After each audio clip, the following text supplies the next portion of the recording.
বশীকরণ কালীচালান মন্ত্র।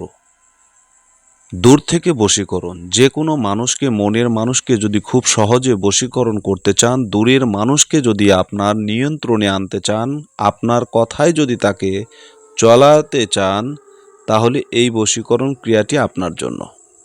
যে সমস্ত প্রতারক নারী বা পুরুষ আপনার সঙ্গে প্রতারণা করেছে, আপনার সঙ্গে বিশ্বাসঘাতকতা করেছে, আপনার বিশ্বাসের জায়গাটাকে তছনছ করে ফেলেছে, বিশ্বাসঘাতকতা করেছে, এই সমস্ত মানুষগুলোকে যদি নিয়ম অনুযায়ী আপনি সঠিক নিয়মে যদি এই বশীকরণ ক্রিয়াটি প্রয়োগ করতে পারেন, তাহলে এই বশীকরণ মহাকালী মন্ত্র চালানের মাধ্যমে আপনি বেঈমান নারী পুরুষকে শাস্তি দিতে পারবেন। দেশ ও প্রবাস থেকে কালো জাদু তন্ত্রমন্ত্র এসকে চ্যানেলটি এই মুহূর্তে যারা দেখছেন, সকলকে জানাই আন্তরিক প্রীতি ও শুভেচ্ছা। ভিডিওর শুরুতে জাতিগতভাবে প্রত্যেকটা মমিন মুসলমান ভাই বোনদেরকে জানাই সালাম, আসসালামু আলাইকুম। হিন্দু দাদা দিদির প্রতি আদাব, অন্যান্য সকল ধর্মের প্রতি আন্তরিক শুভেচ্ছা, আন্তরিক ভালোবাসা। তো আজকে আপনাদের সামনে যে বিষয়টা নিয়ে কথা বলবো, এই যে বশীকরণ কালী মন্ত্র, যেটাকে বলা হয় বশীকরণ মহাকালী মন্ত্র, চালানি মন্ত্র। লারা কালাম কিতাবের এই মন্ত্রগুলো অত্যন্ত পাওয়ারফুল এবং খুবই কার্যকারী। এখানে একটি নকশা এবং একটি মন্ত্র আপনাদের সামনে আমি রেখেছি। তো নকশাটা যদিও পরিপূর্ণ বুঝতে হয়তো একটু সমস্যা হচ্ছে, কারণ কিতাবের অবস্থা খারাপ, যার কারণে বুঝতেও আপনাদের একটু সমস্যা হবে, এটা স্বাভাবিক। প্রয়োজনে স্ক্রিনশট দিয়ে নেবেন, ঠিক আছে? দেওয়ার পরে আপনারা এই কাজটা করবেন। এটা হচ্ছে বেঈমান নারী এবং পুরুষকে শাস্তি দেওয়ার জন্য অত্যন্ত কার্যকারী বশীকরণ কালী মন্ত্র, যেটাকে কালী চালান মন্ত্র বলা হয়, মহাকালী মন্ত্র। এই মন্ত্র দিয়ে আপনি বেঈমান নারী এবং পুরুষকে বশ করতে পারবেন দূরে থেকে। প্রিয় ভাই বন্ধুগণ, মানুষের কষ্ট আর সীমা যখন ছাড়িয়ে যায়, ধৈর্যর বাঁধ যখন ভেঙে যায়, তখন সেই মানুষটা সেন্সলেস হয়ে যায়, পাথর হয়ে যায়। আজ কয়েকটা দিন হলো কিছুগুলো ফোন আমাকে এতটা ব্যথিত করেছে, এতটা কষ্ট দিয়েছে, মনে হচ্ছে কষ্টগুলো আমার হচ্ছে, এতটা কষ্ট পেয়েছি। কিছু মানুষ মানুষের স্বার্থের জন্য মানুষের জীবন নিয়ে যে খেলে, এটা কেমন কথা ভাই? টাকা পয়সা অর্থ সম্পদ সব কিছু নিয়ে যান, কিন্তু কারো জীবন নিয়ে খেলেন না, কারো অন্তর নিয়ে খেলেন না। একটা পুরুষ কখন আত্মহত্যা করার সিদ্ধান্ত নেয়, এটা কি আপনারা জানেন? পুরুষের চোখের পানি এতটা শক্ত আর এতটা কঠিন, যেটা আপনাদেরকে একটা পুরুষই বলে বোঝাতে পারবে। পুরুষ না হলে এটা কেউ বুঝবে না। একজন পুরুষ হাজারো কষ্ট মেনে নেয়, দুঃখ মেনে নেয়, যন্ত্রণা মেনে নেয়, সহ্য করে, গাধার মতো পরিশ্রম করে, গাধার মতো অন্যের হাসির জন্য নিজের জীবনকে বিসর্জন দেয়, কিন্তু নিজের দিকে কখনোই সে ফিরে চায় না।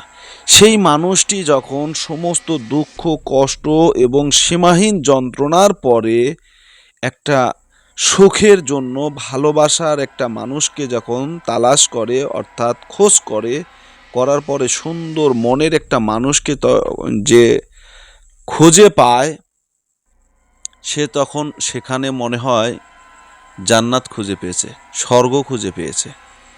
তার জীবনের সব কিছু সেখানে উজাড় করে দিতে চায়।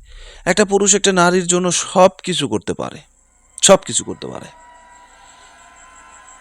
মানুষ খুন করে নারীর জন্য, টাকা চুরি করে নারীর জন্য, জালিয়াতি করে নারীর জন্য, সংসার করে নারীর জন্য। তো একটা পুরুষের কোন সাইডটা আপনি ধরবেন, যে সাইডটা শুধু তার নিজের ব্যক্তিত্ব? আমার কাছে জানা নাই, আমি জানি না যে এটা আমার ব্যক্তিত্ব, এটা আমি জানি না। আমি জানি যে ব্যক্তিত্ব পুরুষের ওই জিনিস, সে নিজের অন্যর দুঃখ কষ্টগুলোকে নিজের করে নেয়, এটাই হচ্ছে একটা পুরুষের ব্যক্তিত্ব। এছাড়া তার জীবনে নিজের বলতে কিছু নেই। নিজের বলতে এটাই বোঝায় অন্যের সুখে সে নিজে সুখী, অন্যকে হাসিয়ে সে নিজে হাসি খুশি। তো এই পুরুষটা যখন কান্না করে তখন তার কষ্টর সীমা থাকে না, সীমাহীন কষ্ট নিয়ে সে বুক চাপড়ে মরে।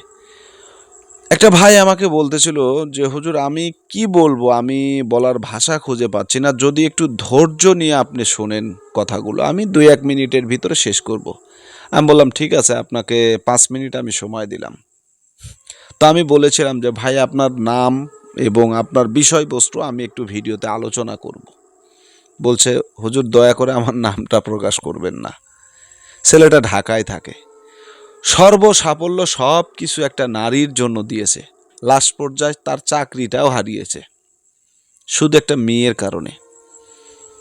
দেখা করা, বিভিন্ন পার্কে যাওয়া, হোটেল রেস্টুরেন্টে যাওয়া, অনেক টাকা পয়সা তার পিছনে ব্যয় করেছে। এক পর্যায়ে সে চাকরিতে অ্যাবসেন্ট হচ্ছে, অফিসের সময় অফিস করতে পারতেছে না, এমন একটা সময় আসলো সে চাকরি থেকে তাকে রিজাইন দিতে হয়েছে শুধু একটা নারীর কারণে। কিন্তু শেষমেশ কি হলো, সেই নারী তার সঙ্গে প্রতারণা করে চলে গেল। এখন সে বলতেছে আমি আত্মহত্যা করব। আমি অনেক কয়েকটা জায়গায় কাজ করিয়েছি, কিন্তু আমার কাছ থেকে টাকা নেওয়ার পরে তারা ফোন বন্ধ করে দিয়েছে, আমাকে ব্ল্যাক লিস্টে দিয়েছে, আমার সাথে কথা বলে না।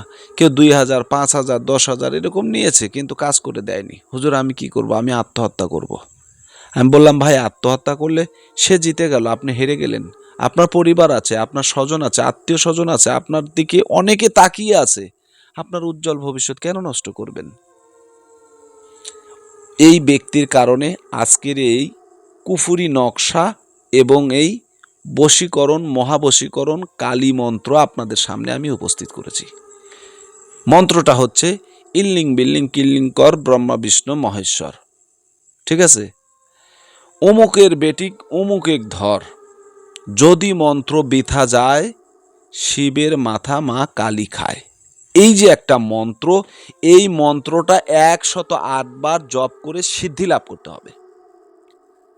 শনিবার অথবা মঙ্গলবার এই মন্ত্রটা জপ সিদ্ধি করবেন রাত্রি 12টার পর, নির্জন নিরিবিলি জায়গায়, মাথার উপরে কোনো আকাশ ব্যতীত কিছু থাকা চলবে না।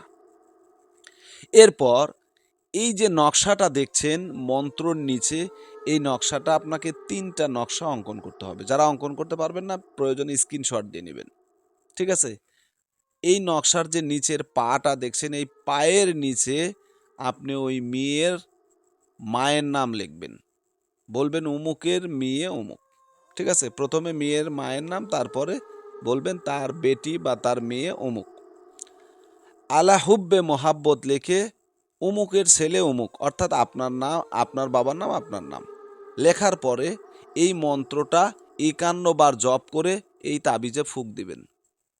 দেওয়ার পরে একটা তাবিজ শ্মশানে রেখে দিবেন, একটা তাবিজ কবরে রেখে দিবেন, একটা তাবিজ নদী বা পুষ্করিণীতে ভাসিয়ে দিবেন। আপনার কাজ শেষ।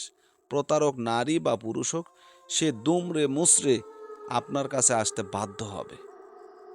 যদি কাজটা সঠিক নিয়মে করতে পারেন 100% ফলাফল পাবেন সুনিশ্চিত, কোনো প্রকার ভুল নেই। তবে মন্ত্রটা জপ সিদ্ধি করে নিতে হবে। অবশ্যই পবিত্রতা অর্জন করবেন। কাজের সময় মোমবাতি, ধূপবাতি, আগরবাতি জ্বালিয়ে কাজ করবেন। তো আশা করি বুঝতে পেরেছেন। ভালো থাকুন, সুস্থ থাকুন। সকলের সুস্বাস্থ্য কামনা করে আজকের মতো বিদায় নিচ্ছি। আল্লাহ হাফেজ।